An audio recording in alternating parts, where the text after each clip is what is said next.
দিয়েছিলেন ওই সাইয়্যদ নামক ফেরেশতা আমি নবীর দরবারে তোমার পাঠ করা দরুদ সালামগুলি পৌঁছে দিত। আমি তোমার জিন্দেগীর দরুদ সালামগুলি মদিনা মুনাওয়ারাতে গচ্ছিত রেখেছিলাম।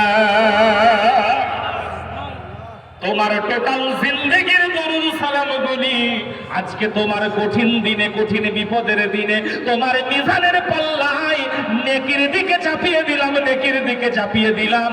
আল্লাহ তাবারক ওয়া তাআলা আমি নবীর সাদকায়, নবীর সাদকায় তোমার গুনার পাল্লাটাকে হালকা করে দিয়ে নেকির পাল্লাটাকে ভারী করে দিয়েছে। আল্লাহর ফেরেশতারা বলবেন, আয় আল্লাহ, এই বান্দাকে এখন কি করব বলুন?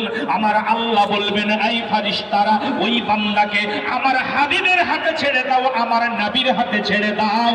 যেহেতু আমার নবীর কারণে ওর নেকির পাল্লা ভারী হয়েছে, আমার নবীর হাতে ওকে ছেড়ে দাও। আমার নবীর সুপারিশিতে, নবীর শাফাআতে ওই ব্যক্তি জান্নাতে চলে যাবে। নবী আমার বলবেন, এই আমার অমুক উম্মতের পুত্র, অমুক উম্মত, এই অমুক ইবনে অমুক, যাও যাও যাও, তুমি জান্নাতি হয়ে যাও। ওই লোকটা বলবে, ইয়া রাসূলুল্লাহ,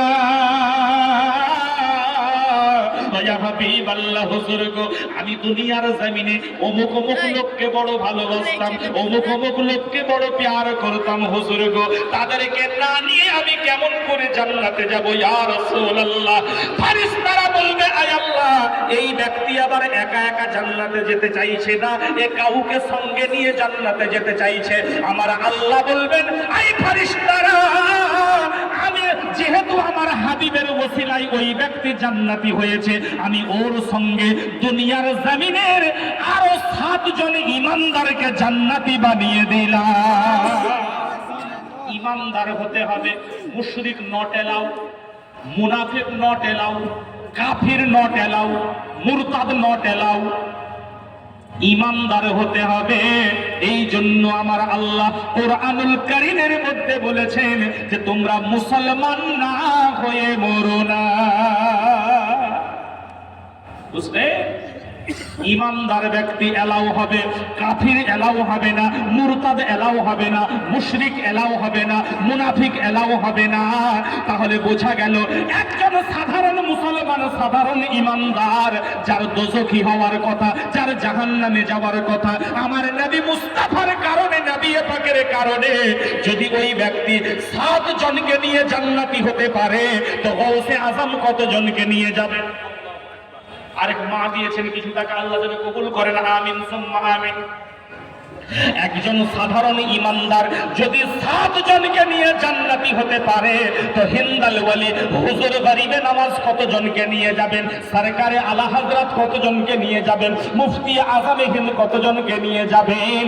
আল্লাহ ওয়ালারা কত জনকে নিয়ে যাবেন? আমার মাওলা আলী কত জনকে নিয়ে যাবেন? সিদ্দিক আকবর কত জনকে নিয়ে যাবে? আর এই বক্তা বলছে কিয়ামতের দিনে নবী পর্যন্ত ফেল ফেল করে তাকাবে, না জানি আমার কি অবস্থা হয়। আস্তাগফিরুল্লাহ। এই জন্য বলি ভাই, কিছু বক্তা এই মধুর সঙ্গে বিষ মিশিয়ে আপনাকে পরিবেশন করেছে আপনার ঈমানকে নষ্ট করার জন্য। আলহামদুলিল্লাহ, আলহামদুলিল্লাহ, আমরা আহলে সুন্নাত ওয়াল জামাতের মুসলমান, আহলে সুন্নাত ওয়াল জামাতের মুসলমান। আমাদের একটাই প্ল্যাটফর্ম, একটাই প্ল্যাটফর্ম, সেটা হলো আহলে সুন্নাত ওয়াল জামাত।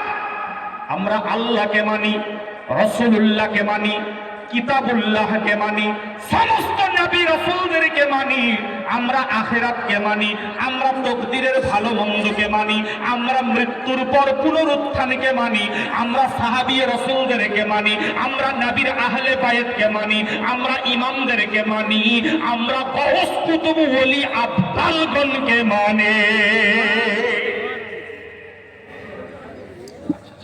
মাশাআল্লাহ, আমার খুব কাছের মানুষ, যদিও মানে ভৌগোলিক দূরত্ব অনেক বেশি, মানে আমাকে পশ্চিম মেদিনীপুর থেকে মুর্শিদাবাদ আসতে 5-6টা জেলা পার হয়ে আসতে হয়, কিন্তু আমার একেবারে কাছের মানুষ জনাব হযরত মাওলানা মুফতি আব্দুল কুদ্দুস সাহাব,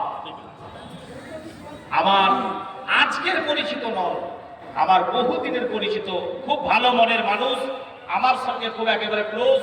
হ্যাঁ, খুব খোলা মনের মানুষ। এই উনি বললেন হাজরাত খুব বেশি সময় কিন্তু নাই। হ্যাঁ হ্যাঁ, আচ্ছা, টগরার নামে তার মেয়ে দিলেন 700 টাকা। দোয়া করি দানীদেরকে ক্ষমা করো আকা। ভাইরা বাবাজিরা আমার, এই মালদা ডিস্ট্রিক্ট আর মুর্শিদাবাদের মানুষ প্রচুর প্রচুর মাদ্রাসা মসজিদে দান করেন, আলহামদুলিল্লাহ। আমার মেদিনীপুর জেলাতেও আমি আপনাদের কথা বলি যে মুর্শিদাবাদ জেলার মানুষ, মালদা জেলার মানুষ, এরা মসজিদ মাদ্রাসাকে এত ভালোবাসে, এত ভালোবাসে, এরা মসজিদ মাদ্রাসার প্রতি ফিদা হয়ে দান করে, আল্লাহর নবীর প্রেমে ফিদা হয়ে দান করে। ভাইয়েরা বাবাজিরা আমার, যেমন পারবেন 1,000 টাকা, 2,000 টাকা, 500 টাকা, যেমন পারবেন আপনার ক্ষমতা অনুযায়ী। আপনাকে প্রেসার দেবো না, আপনাকে চাপ দেবো না। আল্লাহর কোরআন বলছে লা ইকরাহা ফিদ্দীন, ধর্মের ব্যাপারে কোনো জবরদস্তি নাই। বুলেট নগদ 200 টাকা, আচ্ছা বাকি 1000। আহা হা।